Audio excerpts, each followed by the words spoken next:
So the expected happened. The expected happened, lads. And in a shock to absolutely nobody, Caitlin Clark is out. Caitlin Clark just shocked the WNBA world, and fans are completely losing it. She announced she was set to take the court against the Minnesota Lynx, but at the last minute, she was ruled out. Now the internet is on fire. With $500,000 in ticket sales and hype riding on her appearance, Clark's sudden absence has everyone asking the same thing. What's really going on behind the scenes with Caitlin Clark? That is not the case so far. It's looking like Caitlin Clark will be a game time decision based off what Stephanie White just told the media today. Now, well, here we go again. Another day, another Caitlin Clark storyline throwing the entire WNBA into chaos, like a spin cycle stuck on overdrive. And honestly, at this point, it feels like the Indiana Fever coaching staff enjoys keeping us in suspense more than they enjoy actually winning games. Let me break it down for you, because this situation is messier than a toddler with a bowl of spaghetti. The Commissioner's Cup was supposed to be Caitlin's big return, her comeback game, the one where she lights it up with 30 points and reminds the world why she's the face of women's basketball. But instead, we were all left hanging, like a cliffhanger with no next episode. As we go through shoot around, and again, I think the most important thing for us is big picture.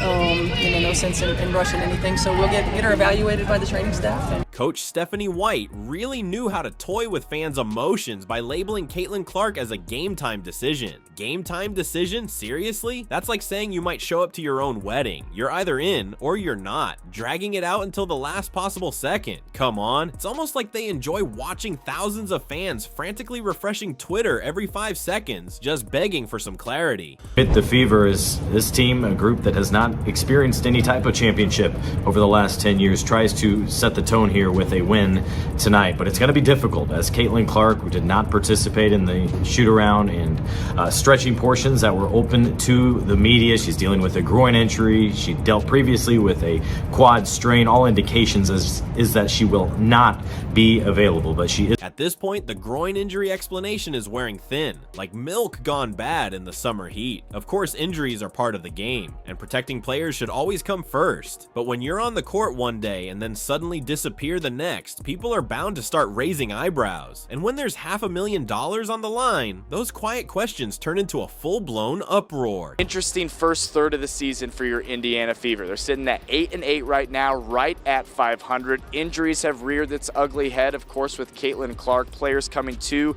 and from the team. Wnba no longer on the team. It's been anything but smooth sailing here to start this season, but this team is staying together, keeping the main thing, and next on the docket, a date with the Minnesota Lynx, best record in the league, for the Commissioner's Cup final on Tuesday. Here we go again, another roller coaster in the Caitlin Clark saga, and the way this one's played out has the entire WNBA community spinning. The Indiana Fever are 8-8 right now, right at 500. It's been a rocky ride so far, from Caitlin Clark's injury to player rotations, and now Wnba no longer with the team. It's been anything but smooth sailing, and just when it looked like the storm might clear, it gets messier. The Commissioner's Cup was supposed to be Clark's big return, her comeback moment, the kind of game where she goes off for 30 and reminds the world why she's the face of women's basketball. Instead, fans got nothing but radio silence. One minute she's practicing and looking sharp, the next she's nowhere to be seen at shoot around. It's like watching a magician forget the rabbit, just staring at an empty hat, confused. Shout out to Ben Pickman, who's actually on the ground in Minnesota reporting what he sees. His photos from Target Center show the Fever running through drills.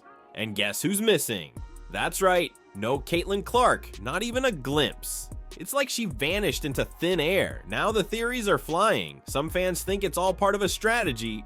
Keep the Lynx guessing. Others believe there's more going on with this injury than the team is letting on. And then you've got the skeptics who think Clark's just being overly cautious with something minor. Whatever the truth is, the impact on the Fever is massive. They're about to face the team with the best record in the league for the Commissioner's Cup final, with $500,000 on the line. That's real money, not just bonuses, life-changing cash, especially in a league where salaries are nowhere near NBA levels. And now the Fever might have to go into that game without their biggest weapon. Kelsey Mitchell has been consistent all season, but leading the offense without Clark? That's a whole different game. It's like asking someone to run a marathon when they've only trained for a 5K. Is it possible? Sure. Is it easy? Absolutely not, and the timing couldn't be worse. This isn't just another regular season game that fans will forget in a week. This is a showcase event, a chance for the WNBA to highlight its best talent. Having the league's biggest star missing from the court? That's like hosting a concert and your headliner bails. But what's really frustrating is how poorly this has been handled from a communication standpoint.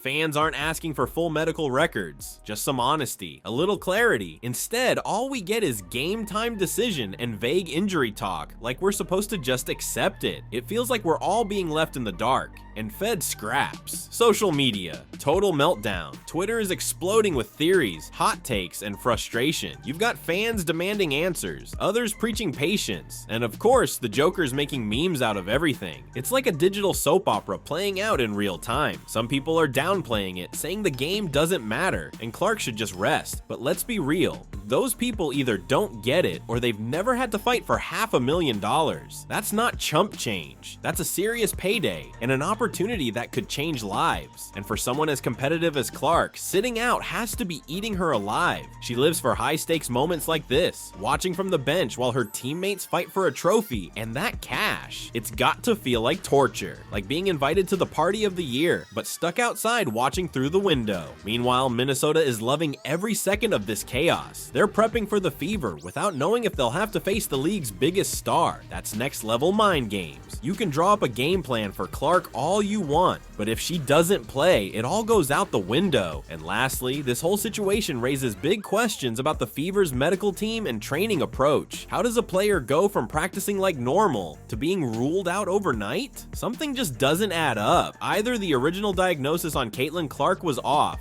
or something happened between yesterday's practice and today's game, and nobody's talking. And honestly, neither possibility inspires much confidence. This whole thing is a clear reminder of how unpredictable professional sports can be. One day you're suiting up for a huge game, and the next you're in street clothes watching your teammates chase prize money from the sidelines. It's a harsh reality. Careers shift fast, and every single game counts more than most fans realize. And Clark's absence? It's not just about missing a few buckets. It throws off the whole team. Chemistry, lineups, rotations, everything changes. When your star player is a last-minute mystery, how do you even prep? It's like trying to cram for a test without knowing the subject. The media frenzy, oh, it's loud. And honestly, totally expected. Caitlin Clark draws more clicks, likes, and views than anyone else in women's basketball. Every update, blurry photo, or vague rumor gets broken down and debated by fans desperate for answers. That's the double-edged sword of being the face of the league in the age of social media. But we can't ignore the business angle either. Her presence directly affects ticket sales, viewership, and overall hype around the game. The WNBA has gone all in on promoting her, so when she's out, especially for a big game like this, everyone feels it. The league, the team, and the fans. This goes beyond just wins and losses. It's about marketing, momentum, and millions of dollars. And honestly, this whole mess sums up what we both love and hate about pro sports. The unpredictability, the chaos, the constant twists. That's what keeps us hooked. But sometimes, you just want to watch your favorite player play.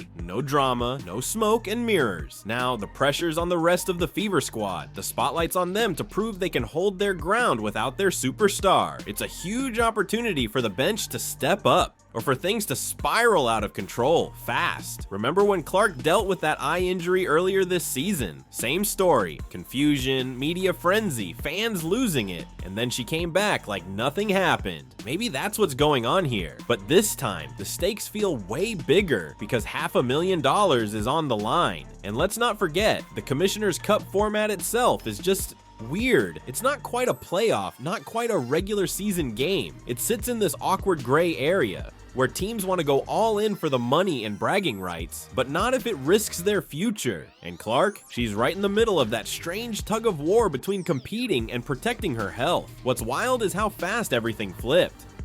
Yesterday, it was all about her big return. The hype, the comeback story, the prize money chase. Today, we're wondering if she'll even show up to the arena. Sports move fast, and this is a perfect example of how quickly the story can change. Now, to be fair, the reporters covering all this deserve a shout out. They're trying to make sense of the madness, piecing together scraps of info while fans demand instant clarity. It's tough when the team's playing it close to the chest and won't even say if their top player is walking fine. Props to Scott Agnes especially. He's been out there giving actual updates instead of just throwing out hot takes. His photos from practice tell us more than any coach's vague statement. Because when you can see for yourself that Caitlin Clark isn't on the court, that speaks louder than any press conference ever could. Fan reactions to Caitlin Clark's sudden absence? Let's just say they're all over the place. Some are being logical, saying she should rest and recover to avoid long-term damage. Makes sense. But then you've got the wild side of the internet acting like Clark personally betrayed them by not suiting up, like she faked an injury just to ruin fantasy basketball. The reality? Probably somewhere in the middle. But what's really frustrating here is the complete lack of clarity. I mean, it's 2025, not the dark ages. We shouldn't be stuck with maybe she'll play, maybe she won't. Either she's healthy enough to go, or she's not. This constant back and forth doesn't help anyone. It only adds more confusion and chaos. This whole season has felt like an emotional roller coaster for Fever fans. Clark's sophomore year was supposed to be smoother than her rookie season, but instead, injuries and inconsistency have kept the ride bumpy. Just when things feel like they're settling down, something else hits. Now with Clark likely out, Aaliyah Boston and the rest of the front court have to rise to the occasion, because without Clark running the offense, the entire system takes a hit. Her scoring and playmaking change everything, and now Minnesota can zero in on the other Fever players and lock down defensively. Let's be honest, this groin injury has been hanging around for weeks, and it's starting to raise concerns about how well the Fever are managing it. Groin issues are tricky. If you push too hard, it just gets worse. So maybe sitting her out, even now, is the smart call for her long-term health. But man, the timing couldn't be worse. The Commissioner's Cup was meant to give the regular season an extra spark, a reason for teams to go all in, and it's doing exactly that. So missing Clark in a moment like this, it stings for the Fever and their fans. This whole situation shows just how fragile team chemistry and game planning can be in the pros. The Fever are built around Clark's skill set, so when she's not on the floor, it's not just a minor adjustment, it's a total reset. Rotations change, plays get scrapped, defensive schemes have to be reworked from the ground up. And let's not ignore the obvious. The Minnesota Lynx are probably loving this. They were already planning for a battle, but without Clark, it's a whole lot easier. Now they can focus on shutting down role players instead of trying to contain the league's most electric scorer. Meanwhile, social media has turned this into a full-blown circus. Every tweet becomes a clue, every blurry photo is a mystery, and every update sends fans into panic mode or celebration, depending on which side you're on. Welcome to modern sports coverage, where chaos is part of the show. And then there's the business side of things. Networks, sponsors, and the league itself have all invested in Clark as the face of the WNBA. Her games are ratings gold. She drives merch sales. She brings in casual fans. So when she's sidelined for a game like this, the impact is massive, more beyond the court. But no matter how much is at stake, one thing should always come first: the player's health. If Caitlin Clark needs more time to heal, so be it. That's the right call. But the way this has been communicated, total mess. Fans aren't asking for medical reports. They just want straight answers. All this uncertainty and silence only fuels more drama. And in a season already full of wild turns, this was one twist we didn't need. This whole Caitlin Clark saga just shows one thing: the WNBA never takes a day off from drama. Whether she suits up or not, the Indiana Fever are stuck in a tough spot, especially with $500,000 on the line. What do you think is really going on here? Let us know your thoughts in the comments. And don't forget to hit that like button if you're all in for more WNBA content. Make sure to subscribe so you don't miss a single update.